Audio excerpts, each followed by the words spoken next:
Hello students, इस video में हम लोग बात करेंगे जो हमारी कक्षा 7 की जो गणित की पाठ्य पुस्तक है उसका पार्ट 1 के बारे में। तो ये जो पार्ट है ये पूर्णांक के बारे में, ठीक है। तो चलिए पहले देख लेते हैं कि पूर्णांक क्या होते हैं। ठीक, ऐसे तो हमने आप लोगों ने पहले भी कभी पढ़ा होगा, कक्षा 6 में भी हुआ ये, ठीक है। तो क्या है पूर्णांक, ठीक है। तो देखो पूर्णांक 3 संख्याओं का समूह है। कौन कौन सी संख्या है? धनात्मक संख्याएं। धनात्मक मतलब सभी जो प्लस वाली संख्या होती है, 1 2 3 4 इस तरह से।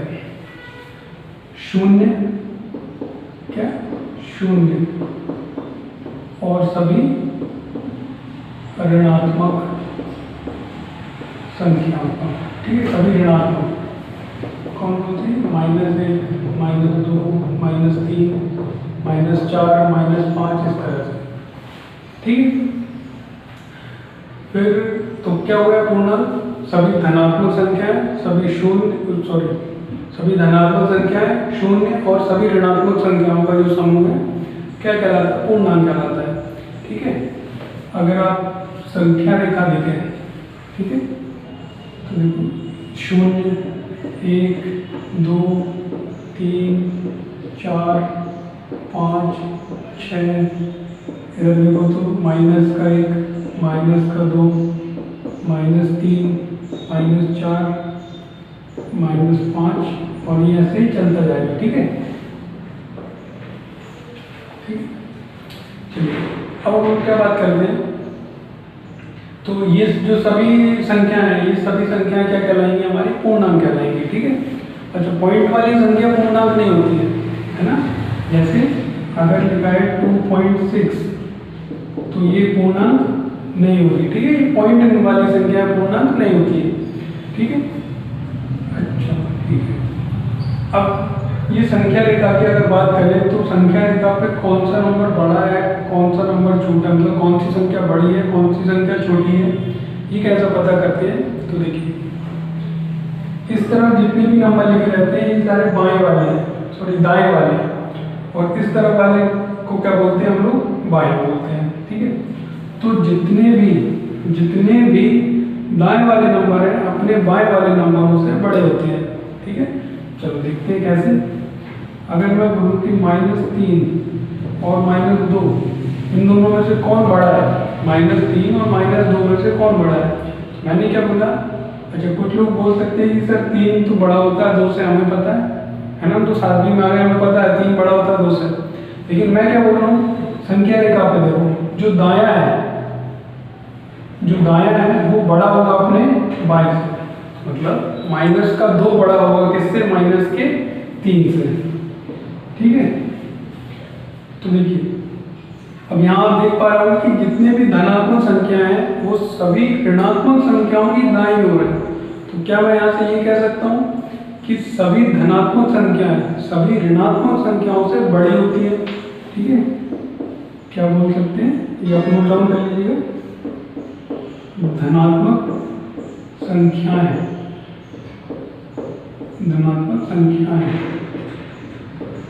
क्या होती है? बड़ी होती है। जो बड़ा होता है ना उसकी तरफ ये मुंह ऐसे खुलता है ना, अगर बड़ा है तो ऐसे है। किससे बड़ी होती है? तो किससे बड़ी होती है? ऋणात्मक संख्याओं से, ठीक है। ऋणात्मक संख्याओं से बड़ी होती है, ठीक है। सभी धनात्मक संख्या सभी ऋणात्मक संख्याओं से बड़ी होती है। शून्य का क्या है? शून्य सभी ऋणात्मक संख्याओं के दाईं ओर है। अगर सभी ऋणात्मक संख्याओं की दाईं ओर है तो शून्य भी बड़ा होगा किससे? ये ऋणात्मक संख्याओं से, ठीक है। इसका इस साइन का मतलब होता है यही चीज यहाँ पर लिखी है, ठीक है। और अगर मैं बात करूं धनात्मक संख्याओं की, तो धनात्मक संख्याओं के बाईं तरफ शून्य है, मतलब कि सारी धनात्मक संख्याएं शून्य से बड़ी होंगी, ठीक है। तो ये भी आप देख सकते हैं, ठीक। सभी धनात्मक संख्याएं शून्य से भी बड़ी हैं, ऋणात्मक संख्याओं से भी बड़ी है, ठीक है। चलो अब एक चीज़ और देखो, जब हम ऋणात्मक संख्याओं की तरफ देखते हैं तो देखो ये लिखा है -4, ये लिखा है -3। तो जो बड़ी वाली बड़ा नंबर वाला है ना, बड़ा नंबर का कैसे बोल रहा हूँ, ये संख्यात्मक मान बोलो। संख्यात्मक मान मतलब -1, इसका संख्यात्मक मान कितना होगा, 1। मतलब जो संख्या लिखी है, इस साइन को छोड़ के जो संख्या लिखी है वो संख्यात्मक मान है, ठीक है। तो देखो इस तरफ संख्यात्मक मान बढ़ रहा है, 1 2 3 4 5, लेकिन जैसे जैसे ये संख्यात्मक मान बढ़ रहा है उतनी ही वो संख्या कहाँ जा रही है, बाईं ओर जा रही है। और जितनी संख्या बाईं ओर जा रही है उतनी ही वो क्या हो रही है, छोटी हो रही है। किससे, अपनी दाईं वाली से। तो मैं ये कहना चाह रहा हूँ कि जो ऋणात्मक संख्याओं में जिस संख्या का संख्यात्मक मान ज़्यादा होता है वो छोटी होती है। क्या कहना चाह रहा हूँ मैं अभी समझा। मैं ये कहना चाह रहा हूँ कि मान लो मैंने -5 लिया और मैंने -1 लिया, ठीक है। तो देखो -1 का संख्यात्मक मान बड़ा है कि 5 का बड़ा है, 5 का बड़ा है। दोनों की दोनों संख्याएं कैसी है, ऋणात्मक है। तो अगर दोनों संख्या ऋणात्मक है तो जो बड़ा होगा, जिसका संख्यात्मक मान बड़ा होगा, वो क्या होगा, छोटा होगा, है ना। देखो ये 1 यहाँ पर है, 5 यहाँ पर है। मैं क्या बोल रहा हूँ, जो बाईं ओर है वो क्या होगा, छोटा होगा। तो चाहे आप ऐसे याद कर लो या तो ये संख्या रेखा अगर दिमाग में बिठा लोगे फिर इसकी जरूरत नहीं पड़ेगी, ठीक है। चलो बहुत अच्छी बात है। फिर अगर हम लोग बात करें किसकी, निरपेक्ष मान की, है ना। निरपेक्ष मान वैसे मैं बता चुका हूँ, फिर भी एक बार और बता दूँ क्या है निरपेक्ष मान, है ना। आप लोगों ने कब बताया, ठीक है, तो कब बताया, मैंने क्या बोला था अभी, ये संख्यात्मक मान होता है। जैसे -3 का निरपेक्ष मान को किस तरह के चिन्ह से बताते हैं, किस तरह का, ये चिन्ह। तो -3 का निरपेक्ष मान कितना हो जाएगा, 3। 3 का निरपेक्ष मान 3। मतलब निरपेक्ष मान क्या होता है, किसी भी पूर्णांक का संख्यात्मक मान। संख्यात्मक मान मतलब जो संख्या यहाँ पर लिखी है, -3 का 3, 3 का 3, -5 का कितना होगा, समझिए हो गया 5, और 5 का कितना होगा, इसका भी 5, ठीक है।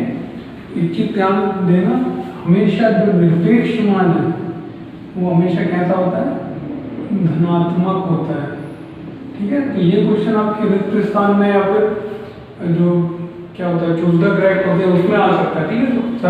तो सभी पूर्णांकों का निरपेक्ष मान कैसा होता है, धनात्मक होता है, ठीक है। आरोही क्रम और अवरोही क्रम, ठीक है। पूर्णांकों का आरोही क्रम और अवरोही क्रम, ठीक है। ये भी आपने पढ़ा हुआ चौथी, तीसरी, चौथी क्लास में। एक होता है क्या, आरोही क्रम, एक होता है क्या, अवरोही क्रम, ठीक है। एक होता है आरोही क्रम, एक होता है अवरोही क्रम। चलो नंबर लेते हैं, उदाहरण के लिए कुछ नंबर लेते हैं, जैसे 13, 12 नहीं, चलो 11, 18, 2। इन नंबरों को हमें आरोही क्रम में जमाना है, ठीक है। आरोही क्रम मतलब सबसे पहले सबसे छोटा, फिर उससे बड़ा, फिर उससे बड़ा और फिर सबसे बड़ा, ठीक है। मतलब छोटे से बड़े की ओर। सबसे छोटा कौन सा है, फिर वही बात है, अगर गिनती याद है तो बहुत अच्छी बात है, और नहीं याद है तो नंबर रेखा और संख्या रेखा, ठीक है। तो संख्या रेखा में सबसे पहले क्या आएगा, 2।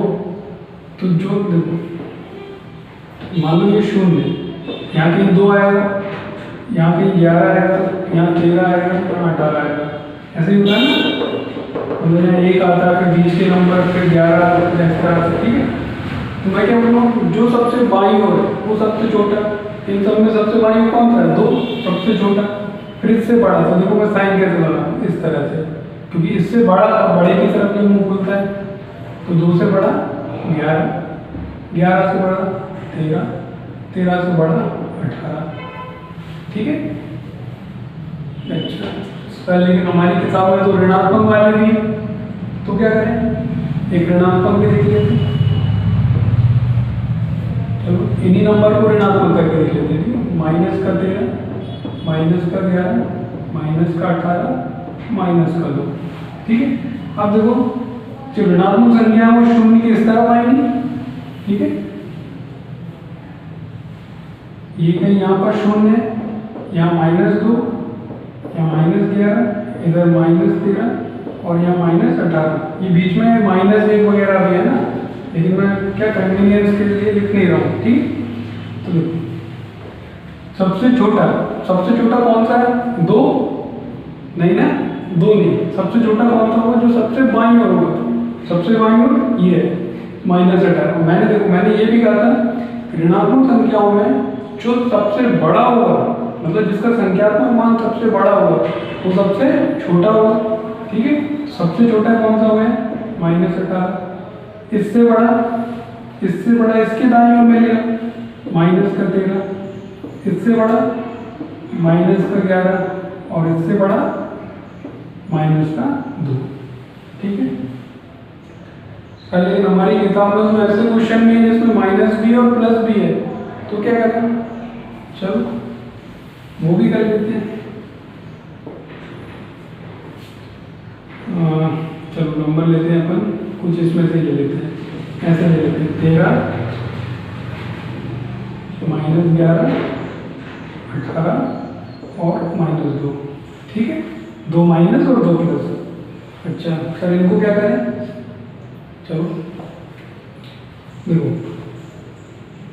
अभी नंबर रेखा जो संख्या रेखा उससे भी देखेंगे, लेकिन सीधी चीज है कि ये दोनों इन दोनों से बड़े होंगे। सभी धनात्मक संख्याएं सभी ऋणात्मक संख्याओं से बड़ी होती है, ठीक है। तो ठीक है, ये दोनों इन दोनों से बड़े होंगे और ये दोनों ऋणात्मक है, तो इन दोनों में से भी कोई छोटा होगा। तो -11 और -2 में से छोटा कौन है ना? -11 और -2 में से छोटा कौन है? दोनों ऋणात्मक है, जिसका संख्यात्मक मान बड़ा वो छोटा, मतलब -11 और -2 में से कौन छोटा? तो -11 छोटा है। इसके बाद 13 और 18 में से देखो अब ये दोनों ही बड़े हैं, लेकिन कौन ज्यादा बड़ा है ना? तो 13 और 18 में से कौन ज्यादा बड़ा है? 18। तो उससे छोटा कौन सा हुआ? 13 और फिर इससे बड़ा 18, है ना।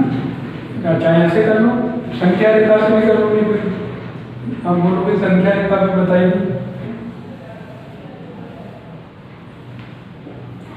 यहाँ कहीं 0, इधर -2 और यहाँ कहीं -11, इधर कहीं 13 और इधर कहीं मिलेगा 18, ठीक है। सबसे छोटा, फिर उससे दाईं ओर बढ़े तो -2, फिर 0, फिर 13, फिर 18, ठीक है। तो ये हो गया आपका क्या? आरोही क्रम। सर अवरोही क्रम क्या होता है? तो भाई आरोही क्रम छोटे से बड़ा, अवरोही क्रम बड़े से छोटा। तो जस्ट इसका उल्टा देखो, सबसे पहले सबसे बड़ा आएगा। सबसे बड़ा कौन सा है? जैसे 18, फिर उससे छोटा, बड़े से छोटा। अब देखो ये जो साइन अगर ध्यान से देख रहे हो तो अभी बदल गया, लेकिन अभी कल इसका मुंह किस तरह पर? बड़े ही तरह। तो अगर ऐसे याद रखोगे हमेशा याद रहेगा। भूल जाते हैं ना बच्चे, मतलब शुरू में, मतलब छोटे में भूल जाते हैं, मैं भी भूल जाता था। 18 से छोटा कौन सा है? 13 से छोटा 11 और फिर 2। इसी तरह इसमें देख लेते हैं, जो सबसे छोटा ऋणात्मक में जो सबसे छोटा वो असलियत में सबसे बड़ा, ठीक है। जैसे मतलब ऋणात्मक में जिसका संख्यात्मक मान सबसे छोटा वो सबसे बड़ा, तो -2, ठीक है। कहाँ पर आएगा? सबसे बड़े में। फिर -2 के बाद कौन? -11, फिर कौन? -13 और फिर कौन? -18, है ना। देखो जैसा ये मिला था हमें, जैसा ये मिला था उसका जस्ट उल्टा है ना। और अगर इसको देखें तो 13 -11 -2, सबसे बड़ा कौन सा है? 18 है। उससे बड़ा कौन सा है? और उससे छोटा कौन सा है? 13। उससे छोटा कौन सा है? 11 की 2 -2, है ना। हाँ, और उससे छोटा -11, ठीक है। तो ये वो हमारा क्या आरोही क्रम और अवरोही क्रम, ठीक है। तो आपको क्या करना है, जो अपनी पाठ्य पुस्तक के जो अभ्यास है ना, उसे भले ऑर्डर में मत करना, जो जो हमने आज पढ़ा है पहले उसे अच्छे से रिवाइज करना, फिर उसके बाद उसमें से क्वेश्चन सॉल्व करने की कोशिश करना है ना, आरोही क्रम अवरोही क्रम वाले क्वेश्चन है, ठीक है। और फिर हम देखते हैं और क्या होता है, ठीक है। तो अगली क्लास में मिलेंगे। Thank you.